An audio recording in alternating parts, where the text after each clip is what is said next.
Gender equality has come so far, yet there's still a mysterious lack in British comedy. Women in employment is at the highest it has ever been. 47% of solicitors are female. Women MPs make up 35% of the House of Commons. And in the computer programming industry, over a quarter of jobs are held by women. Comedy is seen as such an open-minded and left-wing environment, yet has not made a great deal of improvements in equality since the 80s. So how many female comedians can you name? None. I actually can't name one. Off the top of my head, actually none. How do the few female comedians feel about working in such a male-orientated environment? I love it, I do.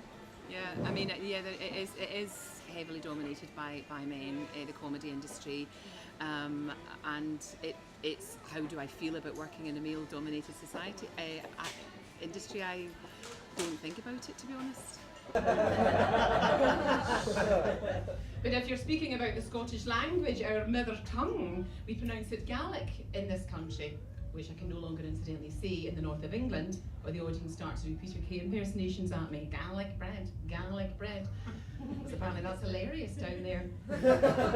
I tried that one night. I went cheese and pasta.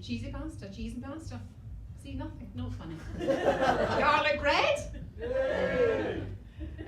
So yes, Peter Kay. Wish I had his fucking career. Now, it's difficult to determine why comedy does not equally consist of male and female acts. Typically, a sense of humour is found attractive in a man, yet this is not the case, roles reversed. In research conducted by Christopher McCarthy, he concluded that the findings provide evidence that women use humour as an indication of a guy's intelligence. Intelligence is a very attractive quality, as a clever man should be more able to provide resources for his offspring. Is the sweeping generalisation that women cannot be funny still present? It's just plainly a prejudice. It's men who've not given it any thought enough to generalise it. They've just had this attitude that women aren't funny. When women are funny, you can go out any night of the week, you can see a woman and she absolutely storms it at a comedy club. And those guys will then turn around and say, "Oh, I thought you were great, I never thought women were funny before." Because before they walked in there, they were just giving it blinkers.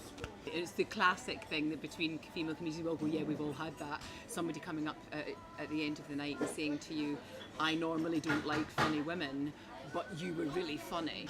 I think equal amounts of women and equal amounts of men go into comedy, but I think men stay there. If women get to a certain age and they're wanting to have a family, doing stand-up comedy isn't necessarily the easiest choice. So you can't be in London and also get your children up in the morning if they live in Inverness. You can't physically do it. Apparently, women do not excel in comedy thanks to their motherly nature. Perhaps a rather outdated and frankly inaccurate reason, as many successful female comedians have families, including Janie Godley and Julia Sutherland. What do you think?